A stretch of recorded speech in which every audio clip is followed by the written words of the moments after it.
Assalamualaikum warahmatullahi wabarakatuh. Saudara yang budiman, pada kesempatan kali ini saya akan membahas tentang kurban dan tata caranya.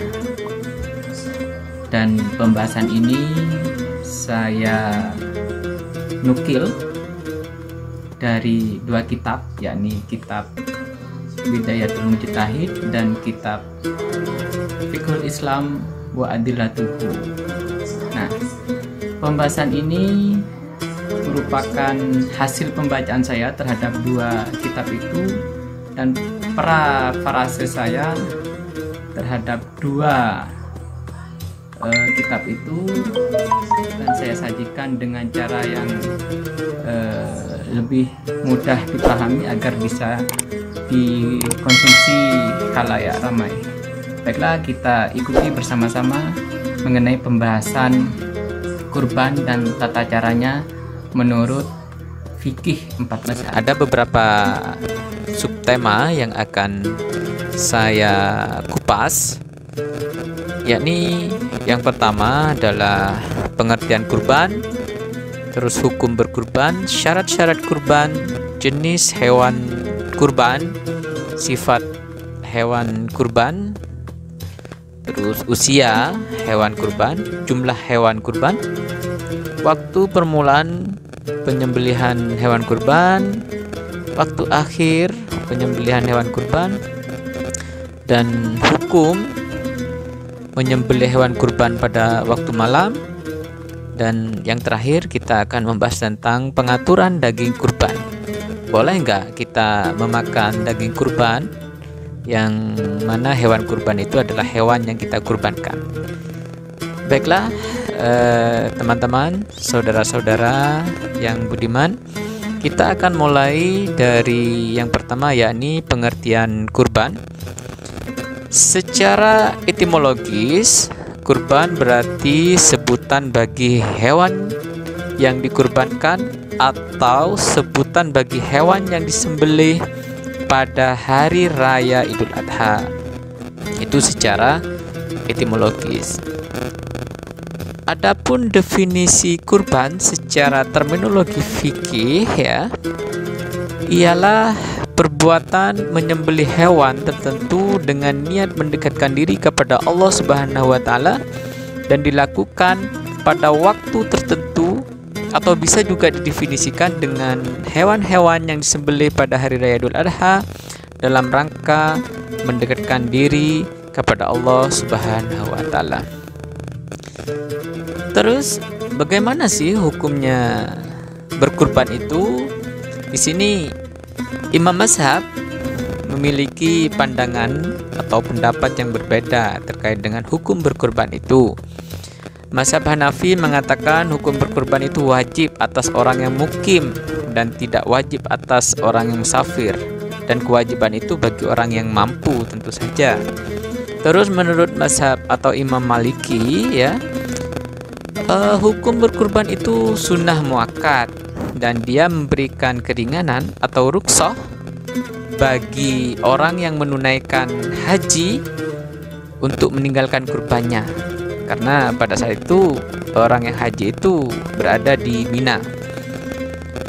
Mazhab Hanafi, mazhab Syafi'i itu juga mengatakan atau berpendapat bahwa hukum berkurban itu sunnah muakkad, dan beliau tidak membedakan antara yang menunaikan haji maupun yang tidak menunaikan haji, artinya sama, hukumnya sama-sama sunnah muakkad.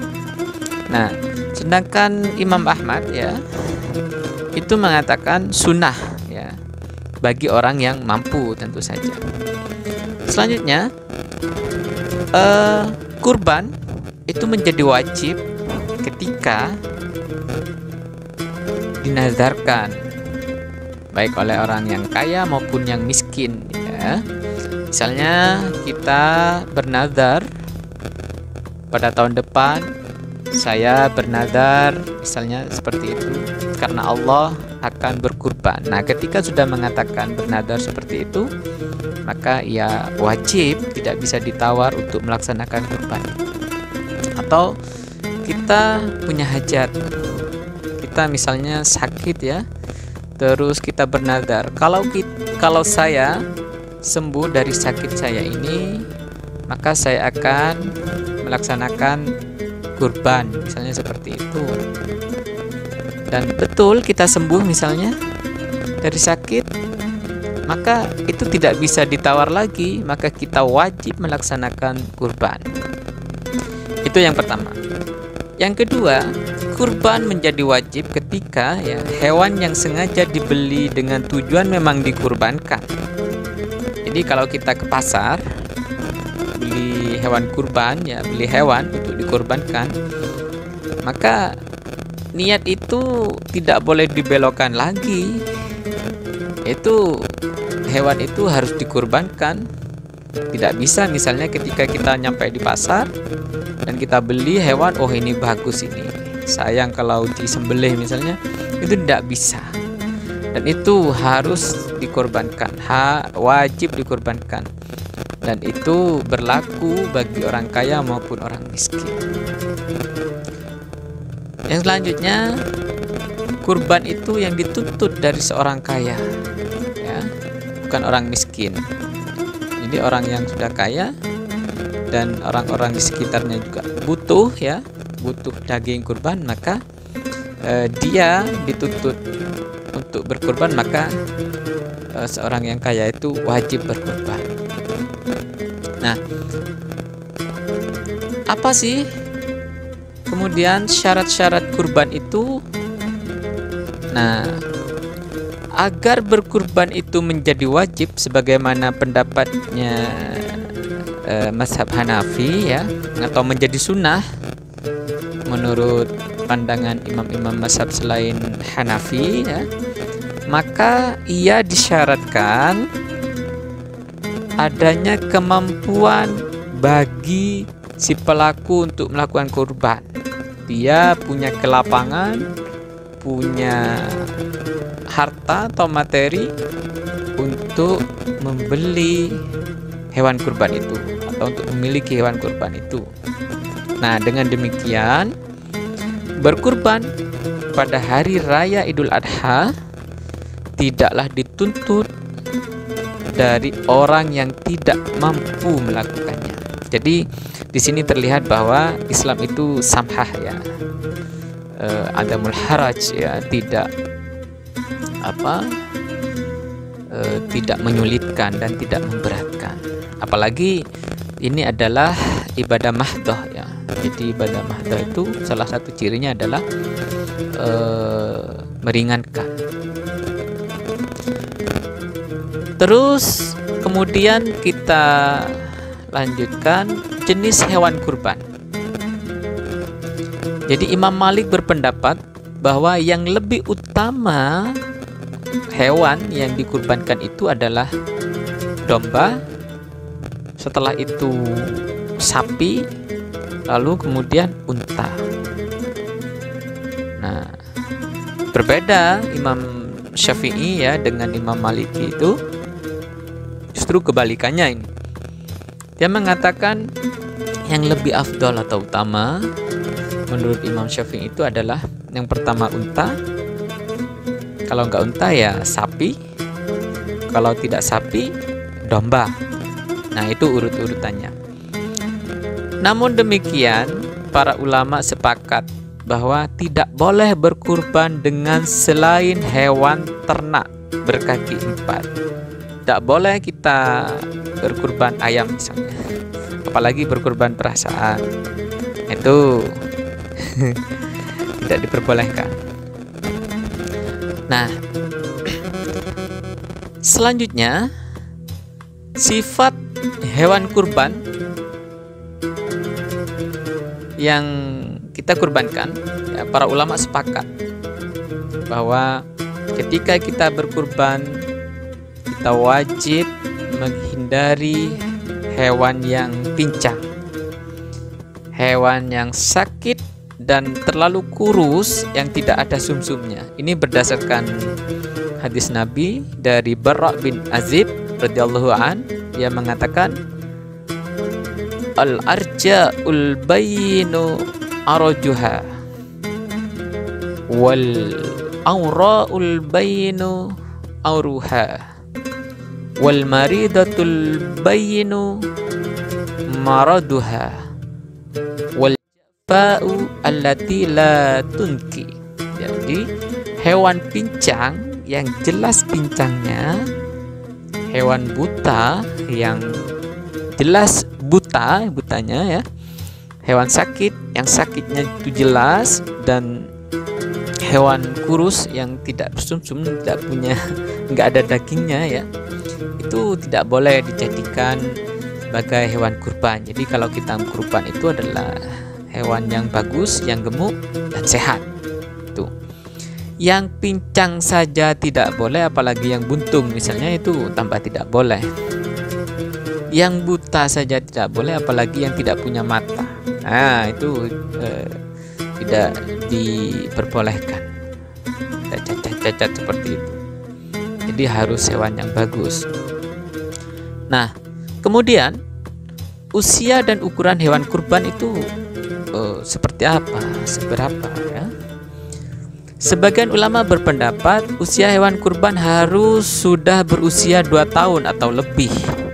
Sebagian yang lain membolehkan kambing yang masih muda, namun ukurannya sudah wajar untuk sembelih, tidak kecil ya.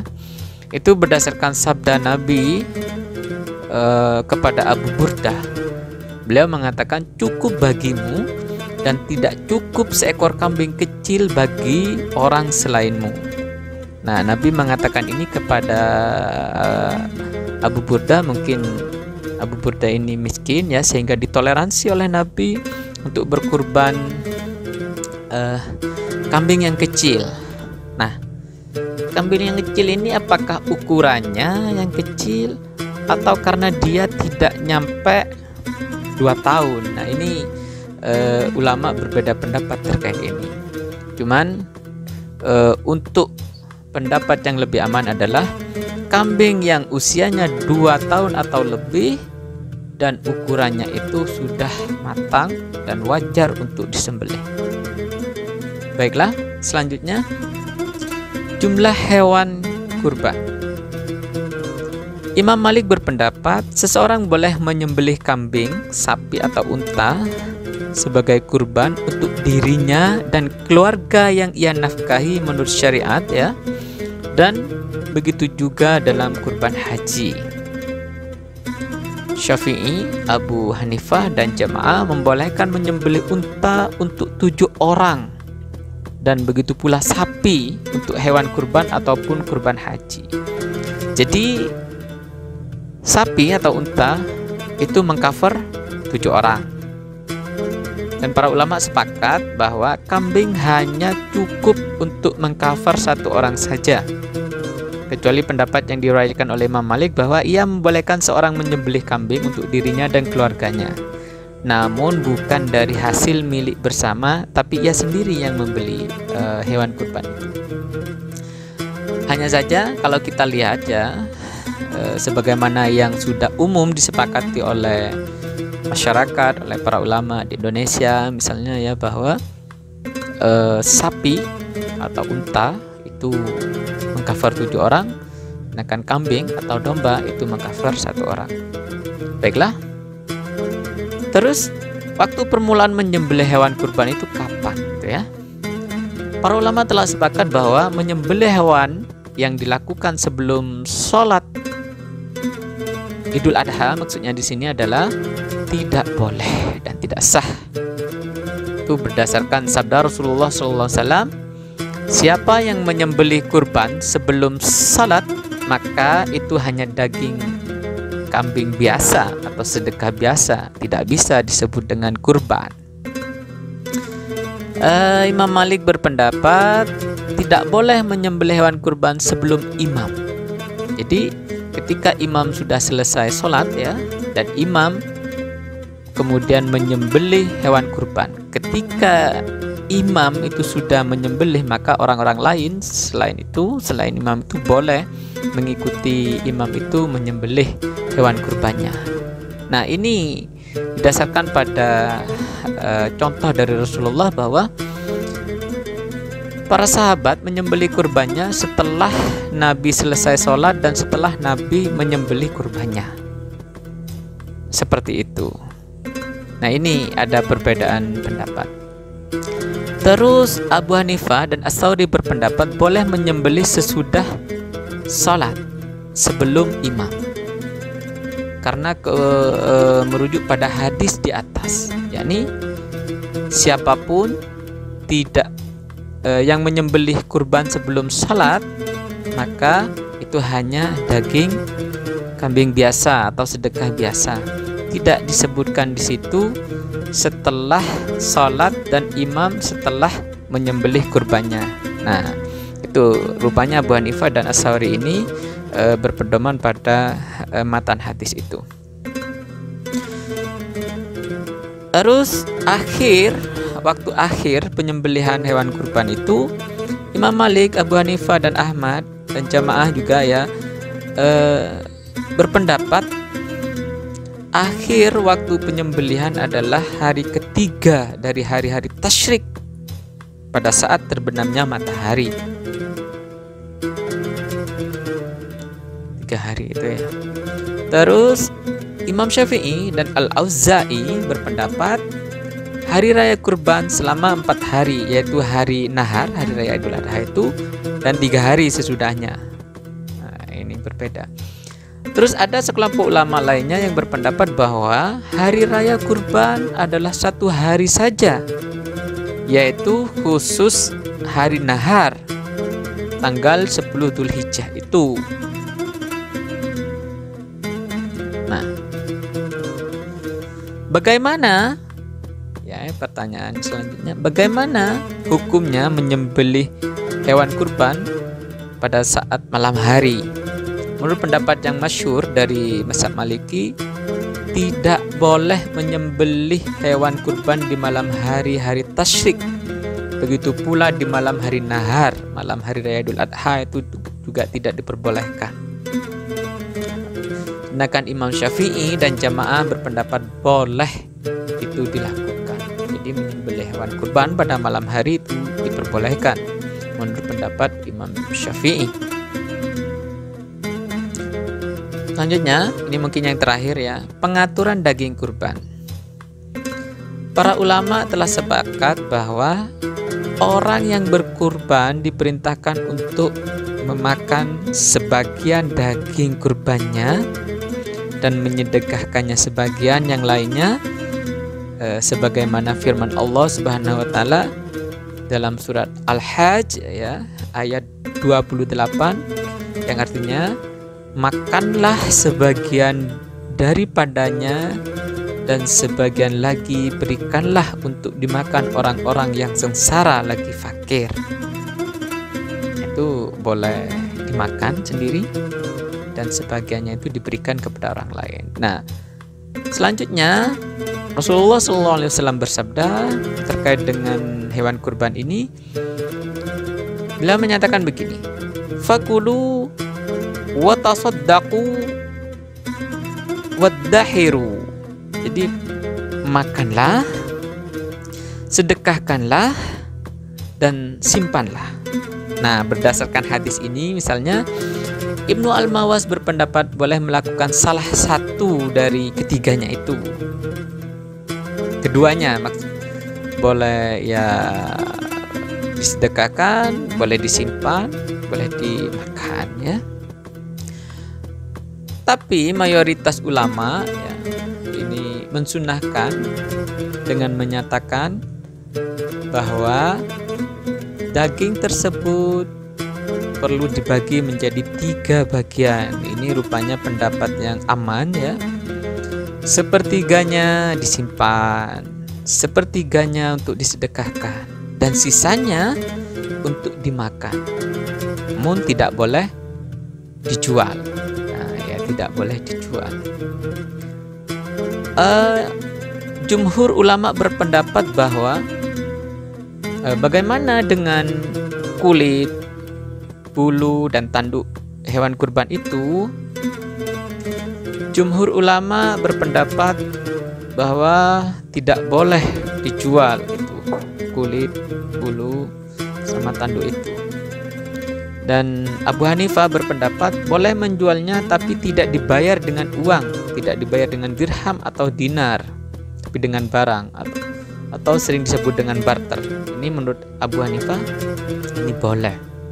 Nah, atau berpendapat boleh dibayar dengan apapun, dirham, dinar, ataupun yang lainnya. Nah, ini perbedaan pendapat di antara para ulama.